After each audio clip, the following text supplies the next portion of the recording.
Let's gaze indaba ze-1 KZN TV fundelo samukeliso kaNgqulunga ngikubingelele mbukeli asikubhekele ihamba phambili osuku namhlanje. Bavale isikole befuna uthishanhloko injabulo kuvulwa elomphakathi eDandi kanti IFP iphenya ngokubhutshuka kwengxoxo eqoshiwe. Kumileke ukufunda esikoleni sababanga aphezulu isiyathuthuka elokushini Nandi eThekwini njengoba sekupheleke isitsuku abazali bevale amasango bekhala ngokungabikho kwathishanhloko. Ulinda Dlomo lilungu lesigungu esilawula isikole uthi ke sekungeneleke unyaka wesine engekho uthishanhloko.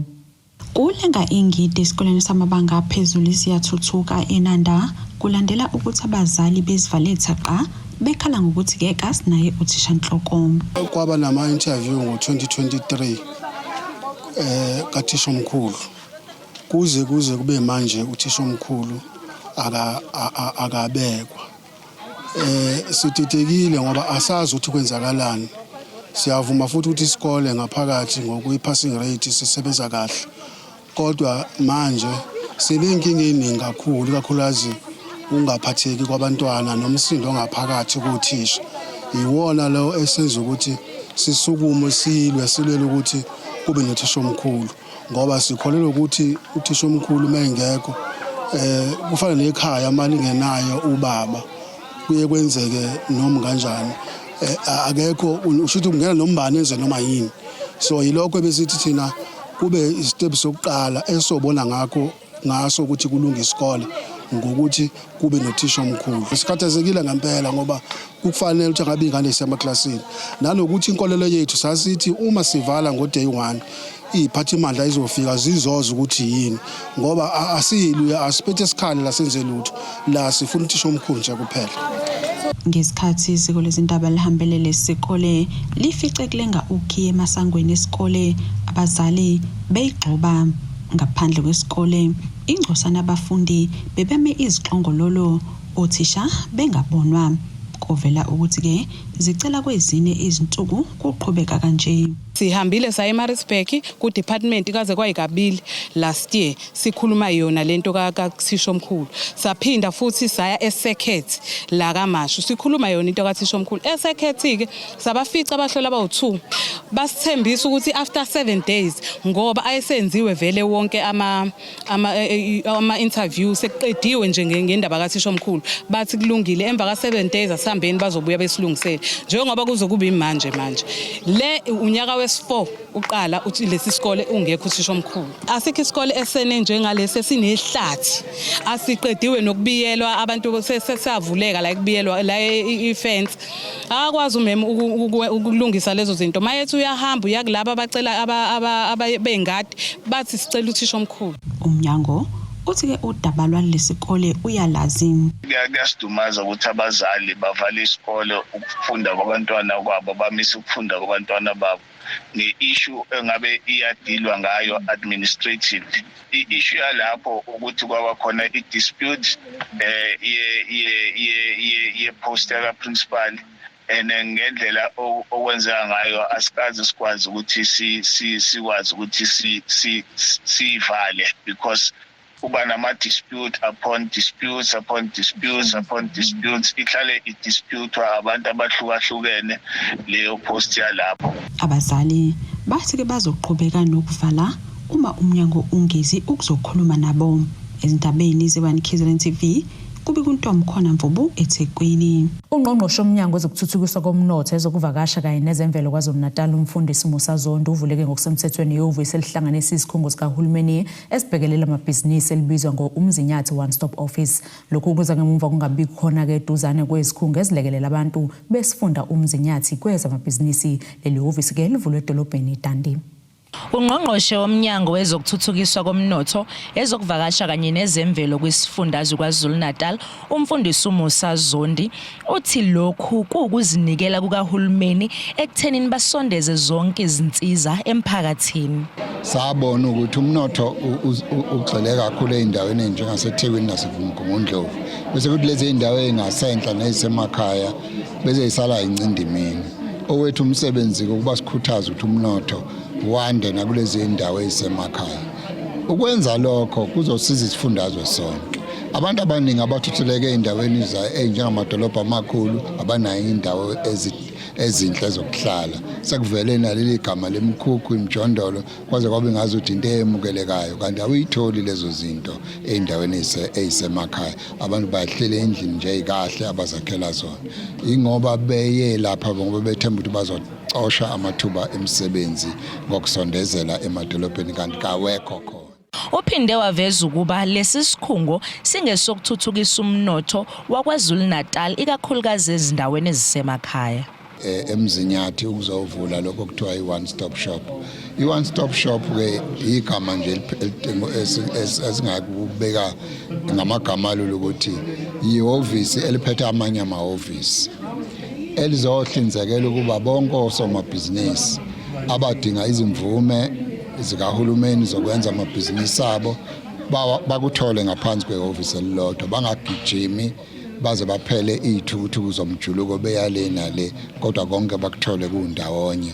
Ngakho ke kuhlangene ndawonye la zonke izizinda ezikahulumeni ezenza ukuba umuntu akwazi ukungena ebhizinisini. Kanti imeya kamasipala wesifunda uMzinyathi uThemsile Mchunu uthi lokhu kuzoguqula izimo zabantu baseMzinyathi.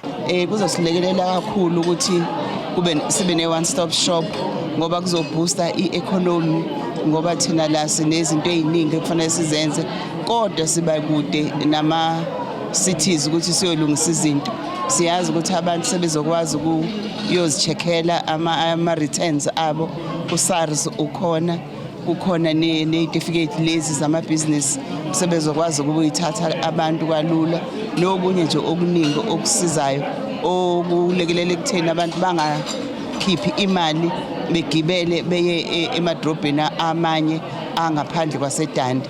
Sithokoze kakhulu ukuthi umfundisi uGagashe azosenzela umsebenzi ongaka bese silangazele futhi ngoba ushilo wathi thina singabe 6 kodwa ke noma kunjalo siyambona umsebenzi asenzela wona yasinakekela kakhulu sathokoza. Kube kuthobeka Dladla ezindabeni ze1 KZN TV ngisendumeni.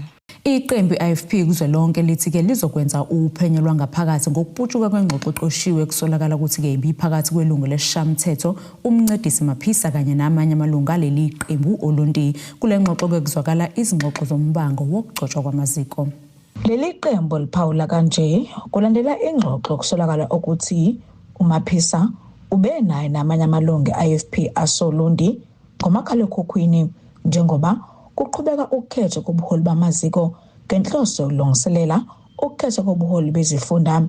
Leli qembu phambilini laveza ukuthi lizokhethweni nohulumeni basekhaya sebukhethile ubuholi bamaziko nobezifunda. Kule ngxoxo kuphinde kuzwakale lamalungu ekhuluma ngawo amaziko nabantu okumele bencishwe amandla uma kuzokhethwa besebenzisa amandla ezinhlangothi abahambisana nazo zabaholi. Uma beyosebenza hayi mina niyabayeka lokhu njana unyawo nokhonzeni. Niyabayeka nje ninolundi ni-majority mele ngabe nibancisha umoya ukuphefumula if kumele nibashaye in a meeting because bayi-minority. Yes, true. Uyabona umkhonyovu ebaquluseni uyawuza umoya ukuthi uphakathi kwezizinda sakhe uma usebaquluseni. And thina asiyisebenzisi leyo approach la esine-majority khona. Yabona uma bezomisa udubazane emgwaqweni bamblokhe ngamatshe bamdonse ngamajazi bekumele kusuke iforce yethu iye la kuyogcotshwa khona. So kuthiwa dodi muntu owenzela kuphuma impama kuphuma. Esitatimendeni esenziwe leli qembu liqinisekisile ukuthi lizwile lengxoxo eqoshiwe lanxusa ukuthi amalungu abo ehlisa umoya kuze kuba kuphothulwa uphenyo. The Inkatha Freedom Party has noted with grave concern a voice recording currently circulating on social media, alleged to be a conversation involving the KZN IFP Youth Brigade chairperson, Comrade Mncedisi Maphisa and others.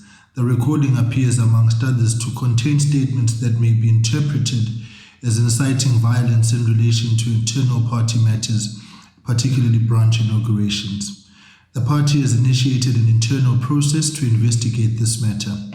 In line with the principle of the Audi Alteram Partem rule, Comrade Maphisa has been formally requested to provide a full explanation to the party by close of business today, Tuesday, 5 May 2026. The IFP calls on all members and supporters to remain calm and to refrain from engaging in further public commentary while this process is underway. Given the seriousness and potential implications of the contents of the recording, the party leadership is treating this matter with urgent priority.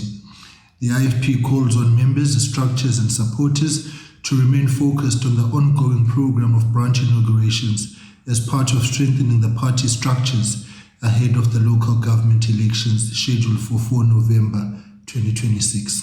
Kanti uMaphisa uyalelwe ukuthi achazile iqembu lungakapheli usuku namhlanje mayelana nokuthi ibichaza ukuthini le nkulumo beyisho.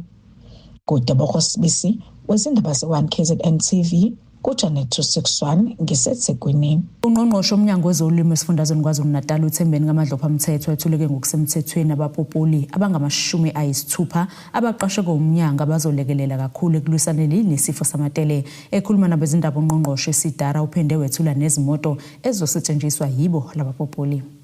Emzameni umnyango wezolimo esifundazweni KwaZulu-Natal okulwisana nokubhebhetheka kwesifo samatele esihlasela izikomo kulesifundazwe usuqashe abapopoli abangama-60 phecelezi animal health technician okuyibona abazolekelela ukugijima kuzona zonke izifunda njengoba kuqhubeka umkhankaso wokugoma izinkomo. Lentsha ifundele lo msebenzi izwakalisa ukujabula ngethuba elitholile. Ngijabule kakhulu ukuthola leli thuba. Not only is it an opportunity for me to serve umphakathi, but it's an opportunity for me ukuthi ngikwazi ukufaka i-theory into action. Sholukhulu kumina ukuthi ngibe ingxenye yabantu abasiza ukulwisana nesifo samatele. Ngicabanga ukuthi sibonile kakhulu umonakalo wenziwe amatele la siphuma khona. So kimina kuyintokozo ukuthi ngibe ingxenye yabantu abazokwazi ukulekelela umphakathi. Le aqale I think it's 2021 ngaba kuyi program ngo2022 to 2025 okufighter against amatele. So uinvitewa lekhaya again kuyangisiza noma kuzosiza even nabaphathi nama farmers ngoba sekune experience kulento yamatele ekutheni alapheka kanjani ngoba while kade ngihlele ekhaya benginakho uassista lawo mafama adingisizwa ngaleso sikhathi. Ungqongqoshe walomnyango wezolimo uThembeni kaMadlopha Mthethwa uthi uyasiqhatsha ngokuthi intsha iyahlomula kakhulu ngamathuba omsebenzi njoba belusana nalesifo samatele kanti uthembisa ukuthi sazokhula isibalo sentsha ezoqashwa ilomnyango. Njeke sesizofezeka isethembiso sesibili engathi mangisho njalo ngathi sibhizi sizama ukuqasha abantu ngizosho ke namhlanje ngokukhulu kuyiqhenya ukuthi sesiba appointile abantu abawu60 ngabantu abafundele ukugoma ukulapha imfuyo abazosiza njengoba sibhizi nomgomo nezifo zonke ezikhona ezihlaseleke imfuyo yethu. Kulabo bantu abawu60 ngethembisa ukuthi futhi siyofuna ukuthi sithole izinto zohamba ngazo njengoba behamba ngoba ngabaqasha abantu babeke ema-office uma imoto zingekho bakwazi futhi ukusebenza. Sizosho ke ukuthi namhlanje siphethe futhi imoto eziwu60 kodwa lo ubhekelela ukugonya kwezilwane uthi uhlelo lokugonya kwezikomo luhamba kahle kakhulu njengoba sebegoma izikomo ezilinganiselwa ku800,000 okwamanje kanti uphinde waqinisekisa ukuthi izikomo zobisi sebeqedile ngazo njengoba sebebheke ukugoma lezo esikhiqiza inyama. Soweto amatele uhamba kahle kakhulu uyathembisa ngoba njengoba ngikhuluma nje siqedela i-district yesine out of the 9 districts akhona kwi-province which is Zululand. Sigijima kaNongoma noLundi this week and next week. We have vaccinated close to 800,000 wenkomo, if not just a little bit more. It changes every day because we do about 10-12,000 animals a day. MEC usevumelile ukuthi ke ngasho ukuthi for instance inkomo zobisi zonke amaplaza ama-commercial head inkomo zobisi wonke asegonyewe. Ungqongqoshe uphinde wethula nezimoto ezingama-60 okulindela ukuthi zisetshenziswe abapopoli abazobenkanisa isifundazwe sonkwana belisana nesifo samatele. Izindabeni ze1 KZN TV bikuThabani Maphumulo eSidara. Sithishelele eyitolo sibe siqhubeke nazo indaba zethu.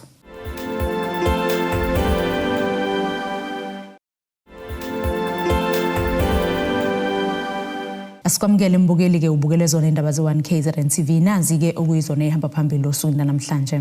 Bavale isikole befuna uthishanhloko injabulo kuvulwa elomphakathi eDandi kanti IFP iphenya ngokuphutshuka kwengxoxo eqoshiwe. Ungenele ke osukwini lesithathu umbhikisho omphakathi wasezingolweni eShobeni kwa33 ngaphansi komasipala iRenkonyeni bekhala ke ngokwesela amanzi lomphakathi uthi ke kukhona ukucekelwa phansi njengoba bona bengawatholi amanzi. Obekhulumela umphakathi uSiyanda Nyawose uthi ke usola inhlese ezepolitiki ngokwesela kwabo amanzi. Umphakathi wasezingolweni eShobeni kuwa33 ngaphansi kwamasipala iRenkonyeni ungenele umbhikisho ukhala ngokungabi nawo amanzi. Lo mphakathi uthi usola inhlese yepolitiki ngokwesela kwabamanzi. Ilunga lomphakathi liyachaza. Khona into omkhonyovu ngoba seside isikhathi sidinga indaba yamanzi ngoba la kule ndawo yangakithi kunabantu abasebenzisana nabantu abathize ukufeza inhloso zabo kakhulukazi ngokwezepolitiki besebenzisa indaba yabantu kube khona abantu abasabotaja abanye abantu baba accuse ukuthi bayiqembu elithize lezepolitiki kanti amanzi kithina ayibasic need ayisidinga uthina njengomphakathi. Uthi amanzi bawathola emfuleni kanti awahlanzekile. La emfuleni dadewethu amanzi la sothola khona abantu baphupha bakha amanzi nezikomo kakhulu njengoba sekusebusika manje amanzi aphelile inkomo ziyawaxova angcole ngohlobo lesimanga ikhona lokho kwenza abantu babe sebuya bezongena emgwaqweni. Uthi zike zafika iziphathimandla kodwa abafinyelelanga kwisivumelwano.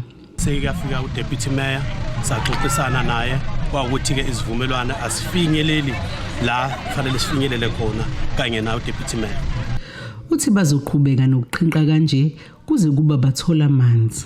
Sikufisa kakhulu njengamalungu omphakathi ukuthi kufanele sivulelwe amanzi kube yiwona nje into esitholayo masivulelwe amanzi siyobe sekuphelile indaba esiteleka. Njengamanje sihlezi nje la silinda ukuthi bavule amanzi uma bevula amanzi siyahlukana esiteleka kodwa uma ngabe bengawavula amanzi siyaqhubeka esiteleka. Elinye ilunga lomphakathi lithi sebeyasaba ukusebenzisa amanzi omfula njengoba kukhona owabulawa inyoka khona. Inzima ibona obuze basikhipha nje basila sesizidelile ukuthi ngenzeka nanoma yini ngoba kuthiwa siyaquleka la kulungile ngoba ekhaya asinawo amanzi sikwazi ukugeza sikhona uklina ishizitsha sikwazi ukuyiwasha emfuleni kunelunga lomphakathi elashona libulawa inyoka elayithola emfuleni lithi liyowasha so nje kunzima kakhulu. Uthi amalolo amanzi afika namanzi angenele futhi angahlanzekile. Ayafika nje ngoba liyaphela isonto ngafikanga mifikile isifakela ingqomo ewuthuka awukwazi ukuthi ungenzani ingqomo ewuthuka noma efika lawe emoto uthola ukuthi angcolile asikwazi ukwaphuza siqale siwabilise ande baswaphuza. Ukhulumela umasipala ugu uphawule kanje. Ithimba lezamanzi phansi kwamasipala ugu district lisebenza kanzima ukuphucula isimo samanzi kumasipala wonkana kuquka omasipala basemakhaya uMzumbe uMdoni iRenkonyeni nomuzi wabantu Ward 33 under Renkonyeni municipality ezingolweni. Mkhulu umsebenzi wenziwe kule ndawo igodi eziningi phansi kwa Ward 33 seziyawathola amanzi. Lo mphakathi uphinde wathola ukulimala ngesikhathi amaphoyisa bahlakaza ngezinhlavu zenjoloba kanye nesisi esikhalisa unyembezi.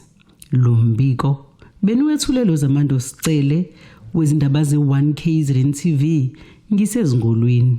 Kulendele kuba ke inyuke ngo3.27 cent intengo kapetroli kuthi ka diesel ikhuphuke ngo6.19 cent ilitha phakathi kwamabili namuhla abashayeli ke baphawula ngalezi inguquko. Siqemeke ngeqiwantwala sofa ngendlela upetrol wethu osinyukele ngakhona udiesel hayi kusithwalisa kanzima ngoba every Monday kufanele sigcwalise imoto so imoto uma sigcwalisa ibi 1700 njengamanje sekuzoba 2000 upwards so imoto sigcwalisa ka4 ngeviki so kufanele sihlukane no8000 per imoto. Cha bakwethu sinesililo lapha esikhulu nje ngendlela eyisimanga indlela upetrol osubiza ngayo no diesel asisazi njengamanje ukuthi ifuneka sithathe ini sihlanganise nani emgwaqeni sisebenzela wona nje kuphela siyavuka ekseni siyosebenza kodwa sesisebenzela ize siyafisa ukuthi uhulumeni ake kangenelele phela asilekelele siyayibona ingxaki ezikhona emazweni ukulwa okukhona kodwa akeke silekelele phela uhulumeni kahle sinesikhalazo la sokunyuka kwepetrol siyazi ugovernment nawo uneyinkinga wathi ukuthi kwenzakalani kodwa besicela ukuthi ugovernment engathi engasizamela ukuthi esinyusele kancane intengo yakhe namazwe angaphandle ukuze nathi sizokwazi ukuthi siphile ngoba manje sihamba ngeimoto lana izimoto zidla upetrol mezidla upetrol akungengikwazi ukuthi ngithi ngifaka u150 ngalama sente enginawo ngithola ukuthi u5 liter lo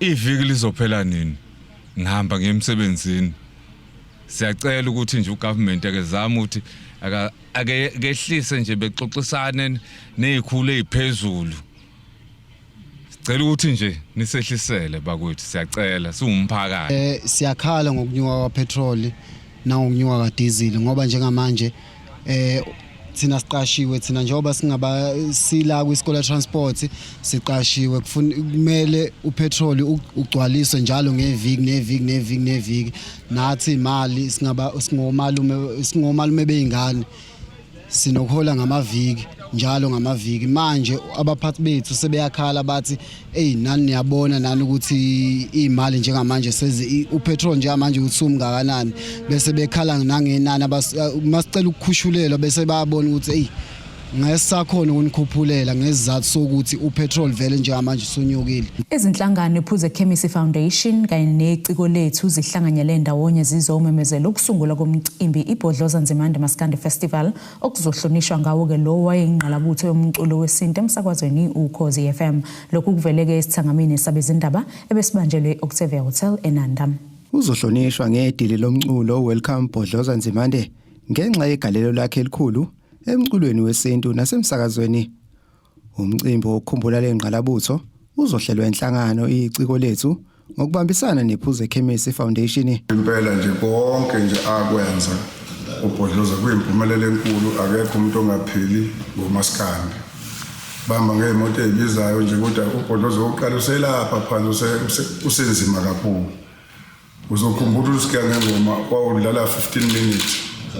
Usaphethwe lo wabhodi wengawuthanda wevela dlala yonke yodwa waba ukuthatha uBhodloza ongene zamfisa abashaya amagolide bashaya yonke into amaplatinum nathi silamaplatinum amagolide agcwele indle ekhaya engeke ngawabala neendondo enginazo ikhono lakhe uBhodloza. Kulo mcimbi kuzosina kudedelana izingwazi zikaMaskandi kanye namanye amaciko. Masithi siqonde ukuthi sikhumbule uBhodloza sifuna ukumkhumbula ngohlelo lwefestival la izofaka khona bona ophuze Chemistry nabanye abaculi abadala bese futhi ngokukhuphuka kaMaskandi asizukubayeka nalabo abakhona abafikayo. Indawo esizoyenza kuyo sisayihlela ukuthi ngaba indawo enjani ngasithathe abantu abaningi. Umndeni uthi lenqalabutho izokhunjulwa ngothande benalo lokuqhakambisa umculo wesintu. Engakukhumbula nje engikukhumbulayo ukuyinikela kwakhe ngokuthanda abantu ngokuthanda ukubona abantu bephumelela nala emculweni wesiZulu traditional music uMaskandi uCathamiya uGcobanyawo wa-instilla uthando ukuthi lungene uthando lomculo wesintu. Manje ngendlela esekuyiyona vathana ukuthi angikhale ngoba akasekho ukubuka ukuthi nansi imisebenzi yakhe manje khanye ke lento iqhakaza zakhe. Ingwazi kaMaskandi uphuze Chemistry inxenxe omasipala ukuba balekelele kulo mcimbi. Engicelayo kusizwe sakithi nje kuba bonke omasipala nakumatholizi sicela basixhase kulo mcimbi esobe siwenzela ingulube encane umfoka Nzimande. Sithi nje lekuzofika khona iproposal nebuye ngamehlo ajulile ngoba senza umcimbi weqhawe sifuna abantu bagcwale ngendlela yesimanga ngoba kube kumnandi kudelile ngalelo langa kodwa kuba mnandi phela ngabantu sicela nje umasipala balula isandla lesifika khona nama proposal bawamukele ngezandla ezimhlophe kuyosijabulisa lokho ngathi nomndeni wakaNzimande uyojabula futhi ke ubuhlungu uBhodloza wakhe ngekhulu ngesikhathi seCovid ilapho leso besimfihla kabusha khona kuleyo festival. Izindabeni ze1 KZN TV kubika uSiphamandla Gumede ngisenanda. Siphinde futhi seyitolo sibe siqhubeke nazo indaba zethu.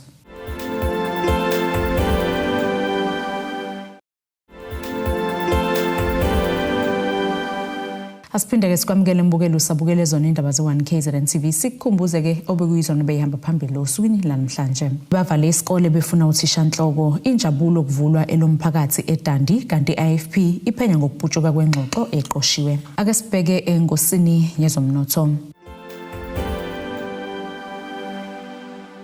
Irandi lakuleli lu-16.76 cent maqhathiswa nedola laseMelika libe 22.71 cent maqhathiswa nopondo waseBrithani libe 19.60 maqhathiswa neeuro lase-Europe igolide lona $4,451.23 cent ounce olongahluziwe wona $144.44 umphongolo. Ake sibheke ngosini yezemidlalo. Umqeqeshi Mamelodi Sundowns Michael Cardoso uzobhekana neKaizer Chiefs ekhaya ngolesithathu eshayela phezulu ukulandela ukudla umklomelo umqeqeshi ovelele wenyanga iBetway Premiership Coach of the Month okwesithathu ukulandelana. Lo mqeqeshi wasePortugal osebuyisela iSundowns esicongweni selokhu eBetway Premiership uqokwe njengeCoach of the Month ngenyanga kaApril. Kule nyanga ke Sundowns ineke imidlalo emithathu yadlala ngokulingana kwemibili kwemhlanu eyidlalile. Umklomelo omdlali wenyanga iBetway Premiership Player of the Month udliwe nguOswen Apolis wePirates owushabeke nowegoli elihambe phambili iBetway Premiership Goal of the Month uApolis wineke ngegoli alishake ngesikhathi bebhekene namaZulu ngo-3-0 emidlalweni weBetway Premiership ose-Orlando Amstel Arena. Emidlalweni kemine uApolis ushaya amagoli amane wakha elilodwa. Nasike isimo sezulu sakusasa esingalendeleka.